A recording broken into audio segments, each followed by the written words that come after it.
క్రీస్తునందు ప్రియులైన సహోదరి సహోదరులకు ప్రభువైన యేసుక్రీస్తు వారి దివ్యనామమున శుభాలు. నూతన జీవిత అనుదిన దైవ ధ్యానము. ఫలవంతమైన జీవితానికి దేవుడు మార్గదర్శకుడు. మీలో రక్షకుని పాత్ర ఎక్కువగా కనిపిస్తుందా? సామెతల గ్రంథము 3వ అధ్యాయము 1 నుండి 4 వచనాలు. నా కుమారుడా, నా ఉపదేశమును మరువకుము, నా ఆజ్ఞలను హృదయపూర్వకంగా గైకొనుము. అవి దీర్ఘాయువును సుఖజీవంతో గడుపు సంవత్సరములను శాంతిని నీకు కలుగజేయును. దయను సత్యమును ఎన్నడను నిన్ను విడిచిపోనీయకము. వాటిని కంఠభూషణముగా ధరించుకొనుము. నీ హృదయమను పలక మీద వాటిని వ్రాసుకొనుము. అప్పుడు దేవుని దృష్టి యందును మానవుల దృష్టి యందును నీవు దయనొంది మంచివాడవని అనిపించుకొందువు. యేసు తన శిష్యులతో, ద్రాక్షవల్లిని నేను, తీగెలు మీరు. ఎవడు నా యందు నిలిచియుండునో, నేను ఎవని యందు నిలిచియుందునో వాడు బహుగా ఫలించును. నాకు వేరుగా ఉండి మీరేమీ చేయలేరు. యోహాను సువార్త 15వ అధ్యాయము 5వ వచనము.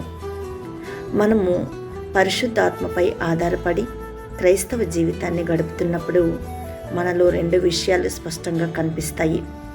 మొదటిగా, మనము దేవుని వాక్యాన్ని విలువైనదిగా పరిగణిస్తాము. మనము దేనినైనా విలువైనదిగా భావించినప్పుడు దాని గురించి ఆలోచిస్తాము, అధ్యయనము చేస్తాము, మరియు దాని గురించి మనం చేయగలిగినదంతా నేర్చుకుంటాము.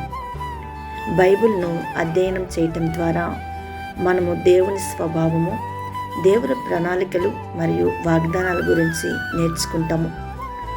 లేఖనాలు ధ్యానము బైబిల్గా ఆలోచించే మన సామర్థ్యాన్ని అభివృద్ధి చేస్తుంది మరియు ప్రభువుతో మన సంబంధాన్ని మరింతగా మెరుగుపరుస్తుంది. మనము ఆయన వాక్యాన్ని విలువైనదిగా భావించే సూచనలలో ఒకటి మన ప్రవర్తనలో మార్పు. మన నిర్ణయాలు అధికంగా ఆయన సూత్రాల ద్వారా మార్గనిర్దేశం చేయబడతాయి, తద్వారా ఆత్మఫలాన్ని ప్రతిబింబిస్తాయి. గలతీయులకు రాసిన పత్రిక 5వ అధ్యాయము 22-23 వచనాలు. దయ మరియు సత్యంతో మనల్ని మనము అలంకరించుకుంటాము. ఈ 2 ధర్మాలు మనకు నిరంతరము తోడుగా ఉండాలి.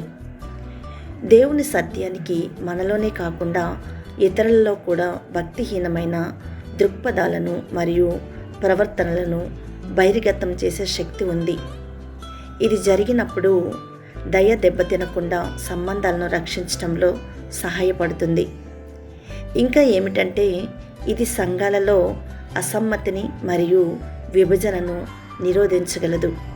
మనము ఒకరితో ఒకరు సత్యాన్ని మాట్లాడాలని దేవుడు కోరుకుంటున్నాడు, కానీ మనము దానిని ప్రేమపూర్వకమైన కరుణతో చేసేలా చూసుకోవాలి. మనము ప్రభువుతో నడిచేటప్పుడు ఆయన మనలో తన ఫలాలను పెంచి ఆయనను అనుసరించమని మనకు బోధిస్తాడు. దైవాశీస్సులు. ఆమేన్.